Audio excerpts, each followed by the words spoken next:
You are Locked On Ole Miss, your daily podcast on the Ole Miss Rebels. Part of the Locked On Podcast Network, your team every day. Thanks again for making the Locked On Ole Miss podcast your first listen every day. We're free and available wherever you get your podcast, including YouTube. We're part of the Locked On Podcast Network, your team every single day. Hello, I'm Stephen Willis from the Locked On Ole Miss podcast, and I'm joined today by a very special guest in Walker Jones from the Grove Collective. We are going to talk a little bit about the House settlement, what that could potentially mean, how the Grove Collective is going to look maybe in the future, the way they're going to be working in concert with Ole Miss and stuff like that. And then we're going to come back after all of that, and we're going to get Walker's top 5 Ole Miss football victories. Anyway, Walker, how you doing, bud? Doing good, excited for the summer to be here, and, it's a fun time. Kids are out of school, and, there's a lot going on in college athletics. Got the SEC meetings going on today and starting this week. So it's an exciting time, and, excited to see what the summer has in store for us all. Yeah, about to blindside you on this one, but I think Greg Sankey on Monday said that the potential of injury reports might rear its head a little bit. What's your opinion on that? Well, with everything that comes up, we're moving closer and closer to what they do at the next level, the NFL model where they have the injury reports and, those types of safeguards in place. And, it's an interesting thought. I didn't really know that was that big of an issue or a problem. But I guess, maybe it is. I would think it's probably more driven by maybe the betting markets, probably. But, yeah, didn't really think about that. Didn't have that on the bingo card for top subjects to come up. But nevertheless, the SEC is always pretty progressive, and not surprised that something out of left field like that would come up. Yes, and especially when just a couple of days ago, the NCAA approved and all the power conferences approved a settlement that is being sent to the plaintiffs for all that is going to completely potentially change the landscape of college athletics forever. I mean, from doing away from walk-ons. Now, you were on that Tommy Tuberville class where half of it brought in were walk-on players. I mean, walk-ons are the purest of the pure in college athletics, and that going away, I don't know if that can be overstated, how much of a change that would be.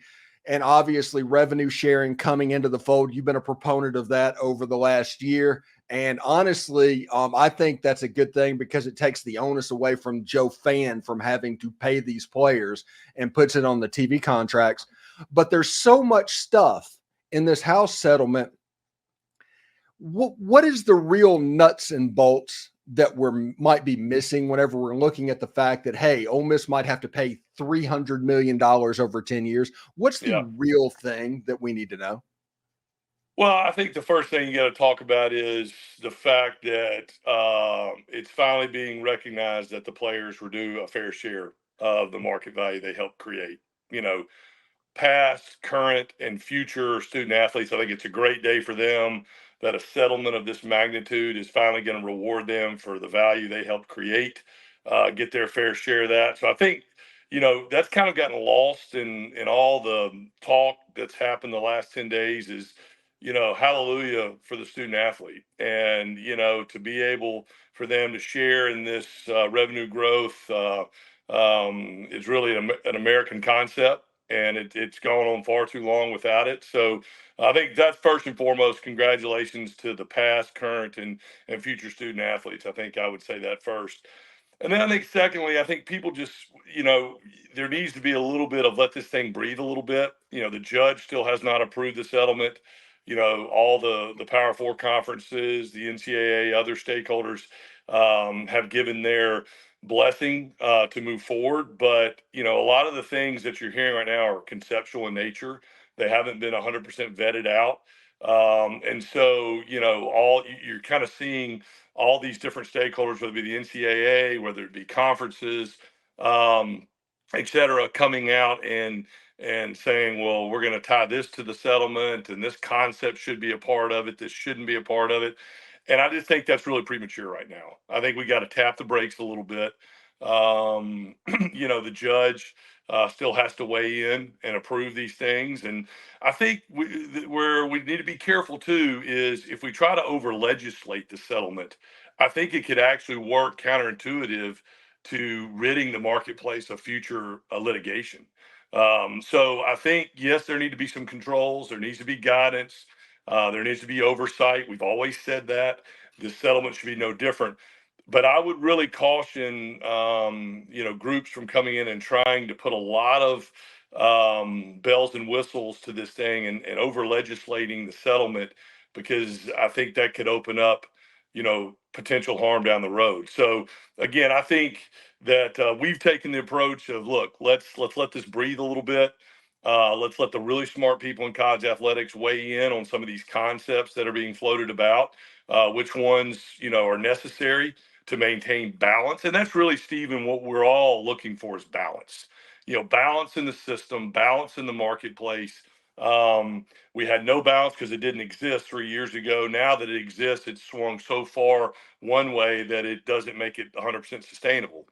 So we need to have a little bit of a balancing out, which I think will come, and just take a breath on this thing a little bit, and let these things get worked out, because you can throw a lot of different concepts out there that are good in theory but bad in reality, and I think that's where we got to be careful, and that's kind of the approach we're taking.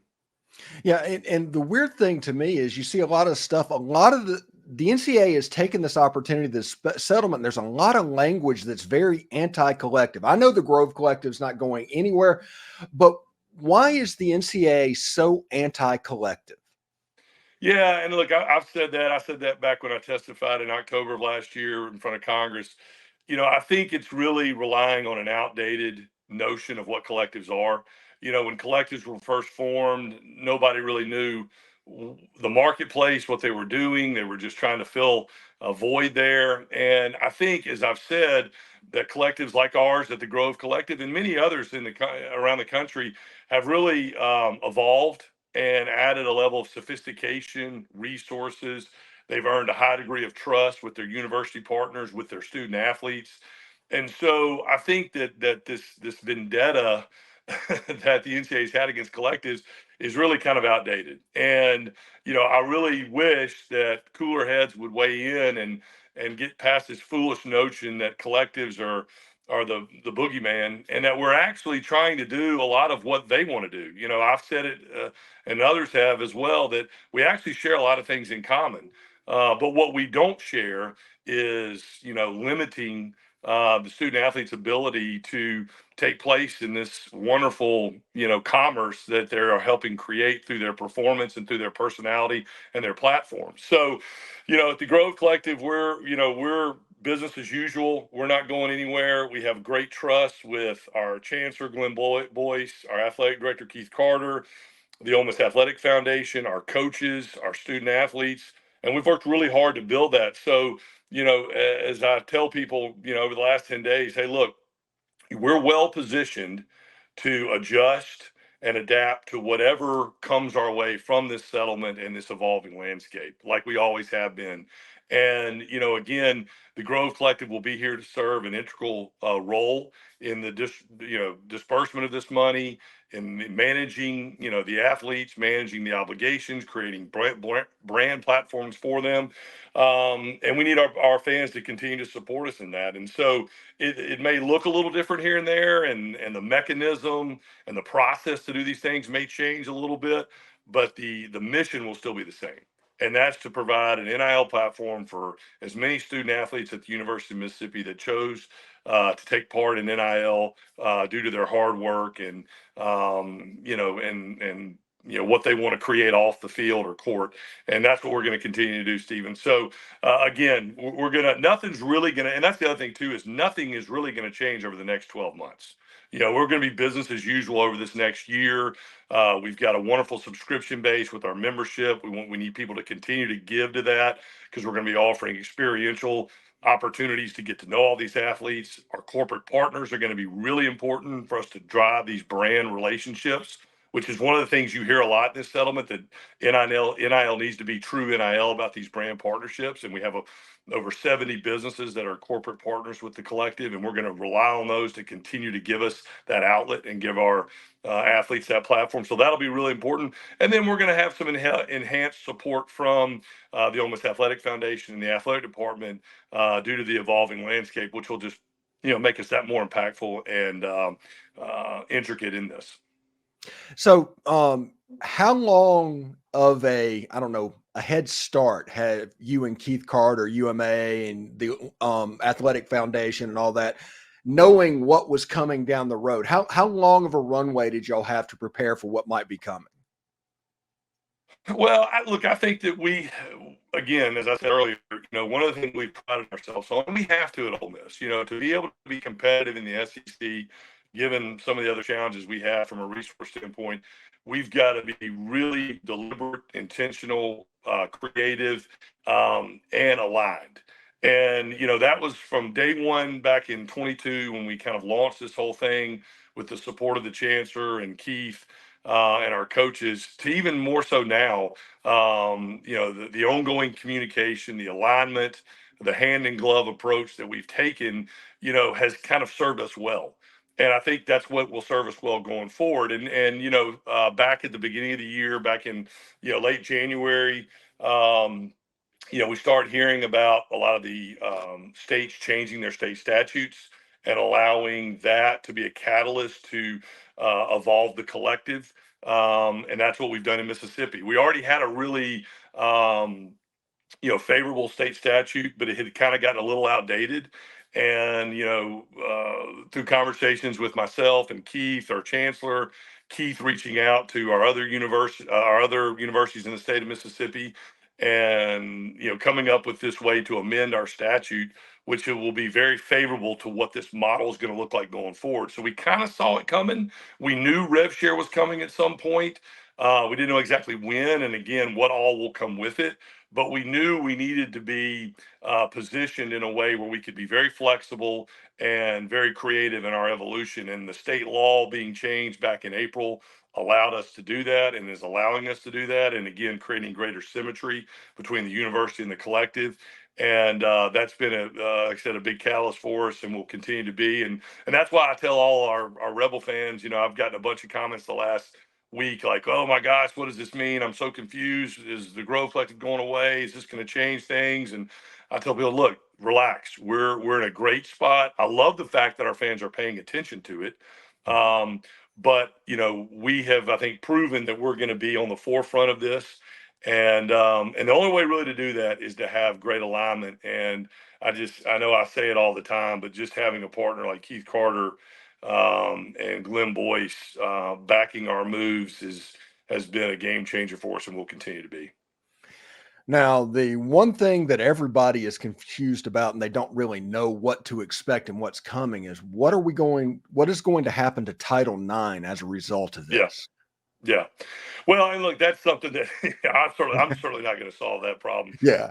And that's over our federal pay grade. Yeah, that's way above my pay grade. And look, that came up in my testimony in front of Congress last year, and it'll still come up. And look, it's that's a federal issue, and that may have to be solved by courts and maybe by Congress. My personal belief is that and again, I've said this numerous times, is we should be in the business of providing opportunities for all our student athletes, regardless of gender, regardless of revenue, non-revenue sport. And that's what we've tried to do at the Grove Collective. And that's what a lot of collectives have been doing. They've been offering platforms and opportunities for all the athletes to be able to take place and have an opportunity to get involved in NIL. Now, the value should be determined by the market value. And that's kind of how our society has always been, is the market will dictate the amount or the value, but at the very least, we should be providing opportunities. And I think so I look at Title IX in the form, Stephen, of opportunity and not value. Because I think you can have a degenerative effect that if you said, look, you're going to give half this money to sports that lose a high percentage of dollars a year, then you could possibly open yourself up from litigation on the other side, from those revenue athletes and those revenue sports saying, well, wait a minute, I'm getting the same thing as a sport that's losing $5 million a year, and I'm making $100 million a year being a college quarterback for our football team. So you could actually create litigation the other way around. So again, I think that's where we got to be careful about it. And again, this is a much bigger conversation, and I certainly don't have all the answers. I'm looking at a very simplistic view that we're going to continue to offer opportunities. We just did a team-wide deal with our women's golf team, with our softball team at Ole Miss. So we're doing it already. We're doing it based off opportunity, and then we're letting the market dictate what that value is. And I think if we do that, we can sleep at night with it. I think our athletes will be appreciative of it. And then, on the larger scale, again, that's where maybe Congress or the courts will have to weigh in. But, there's already a lot of discrepancy on Title IX right now, and it's based off the value they generate for the university. And why should this be any different? Thanks again for making the Locked On Ole Miss podcast your first and listen every day. When we come back, Walker Jones is going to give us his top 5 Ole Miss football victories of all time. He's on the hot seat. But first, when you're hiring for your small business, you want to find the quality professionals that are right for the job. That is why you have to check out LinkedIn Jobs. LinkedIn Jobs has the tools to help you find the right professionals faster and for free. It's not just another job board. It helps you find the professionals you can't find anywhere else, even those that aren't actively searching for a new job but might be open for the perfect role. In a given month, 70% of LinkedIn users don't even visit the other leading job sites. So if you're not looking at LinkedIn, you're looking in the wrong place. 86% of small businesses can get a qualified candidate within 24 hours with LinkedIn. Hire a professional like a professional. LinkedIn knows that small businesses are wearing so many hats, they might not have the time or the resources to hire. LinkedIn is constantly finding ways to make this process easier. So post your job for free at linkedin.com/lockedoncollege. That's linkedin.com/lockedoncollege to post your job for free. Terms and conditions apply. And for more than 25 years, Yahoo Finance has been the brand behind every great investor. Whether you're a seasoned investor or you're looking for that extra guidance, Yahoo Finance gives you all the tools and data you need in one place. They are the #1 financial destination, producing a holistic look at the financial news cycle, including breaking news, editorial perspectives, analyst ratings, independent research, customizable charts, and so much more. You can even securely link your brokerage accounts to a unified view of your wealth in there, including 401k and other investments. It's a comprehensive perspective of what sets apart great investors, and it's how Yahoo Finance ensures you have the insight to look at your wealth in its entirety. That's yahoofinance.com. With a community of over 90 million users each month, their real strength is helping you on your way to financial success. For comprehensive financial news and analysis, visit the brand behind every great investor. That's yahoofinance.com. #1 finance destination, yahoofinance.com. That is yahoofinance.com. And are you watching Fox Sports or ESPN on your TV all day and you have to turn down the volume with all of that shouting? Make the switch to Locked On Sports today. It's a free 24/7 sports streaming channel programmed for you each and every single day for the biggest stories without all of that screaming. Locked On Sports Today brings you can't miss analysis, opinions, and news streaming 24/7 on YouTube or the free Amazon Fire TV channels app, part of the Locked On Podcast Network, your team every day. All right, so Walker Jones is on the hot seat right now. We are going to do the top 5 Ole Miss all-time football victories. They should be interesting. It's like I told you before we started. If the 96 Georgia game is not on your list, I'm going to be disappointed. But the way we do this is a countdown, 5 through 1, 5, 4, 3, 2, 1. These are the games that are the most important to you in this all-time thing. So number 5. Okay, to me, so I'm going to start when I was a kid, and I'm going to go back to the 1983 Egg Bowl in Mississippi Veterans Memorial Stadium. I was 8 years old, and was there with my father, and was sitting down there on that open end when the field goal, the hand of God, or whatever we want to call it, whatever. Name for it, when the field goal got blown back and we beat Mississippi State in that game. I remember it was yesterday, and that was one of my first most fondest memories of Rebel football, watching that. Then I'd have to probably go to when I played the 96 Georgia game, going over there and beating them, like you said, Stephen, they had NFL players all over the place, Hines Ward and, Champ Bailey and Robert Evers and a bunch of other guys. And, us being able to beat them, I think we had 56 guys on scholarship that day to their 85. And we're able to beat them in Athens between the hedges. And obviously we haven't won there since then. So that's probably one. I think the Egg Bowl, my next year, 1997, back then it wasn't where everybody went to a bowl game. We won 7 games that year and had to fight to go to the Motor City Bowl, and we had to actually win that game because we had the same record as Mississippi State. So we'd been on probation for 3 years, had not been able to go to a bowl game. That was our last chance to go to a bowl game, and we had to beat Mississippi State in Starkville on senior night. And we beat them on the 2-point conversion from Stuart Patridge to Corey Peterson, 15-14, to be able to go to the first bowl game in our senior class's history. So, that one was really special. I think the Alabama win in 14 was really neat. Just with Katy Perry and Game Day being there, and a great moment for our program. And I remember that like it was yesterday. And great victory. And then I'll kind of say, this one, the Peach Bowl this year against Penn State was neat for the fact that I think we all us that are kind of around it every day knew how important of a catalyst that game could be going into this year. Knowing what we had possibly returning, what we could go do in the portal the month later, beating a blue blood program like Penn State, winning 11 games for the first time in school history, and doing it going into what this year could be for us.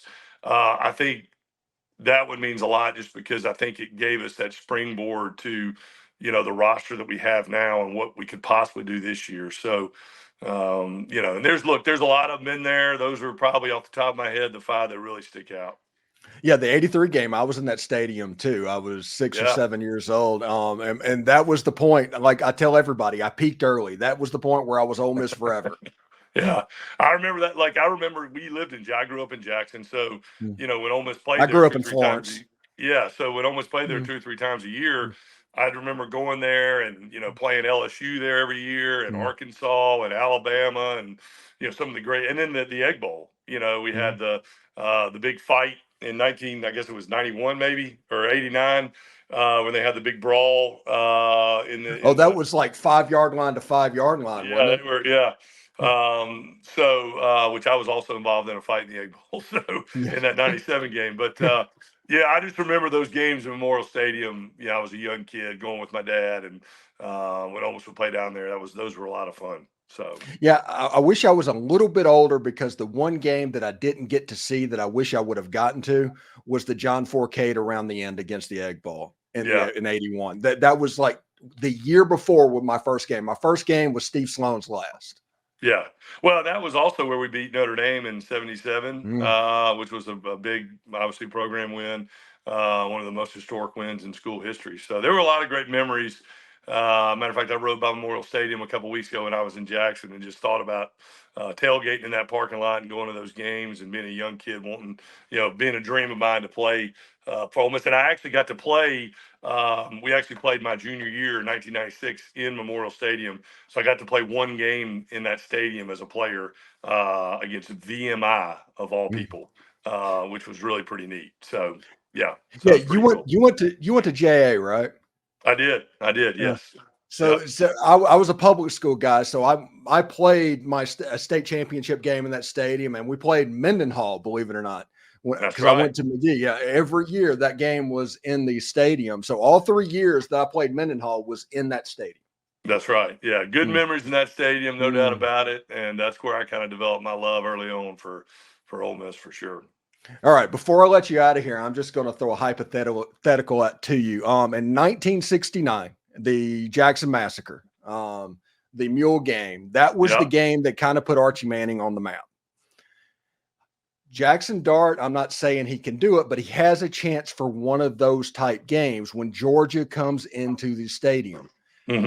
What are the thoughts and the preparation that the Grove Collective, UMAA is going? Because that game has a chance to be, if anybody remembers Texas in 2012, that game has a chance to mirror that.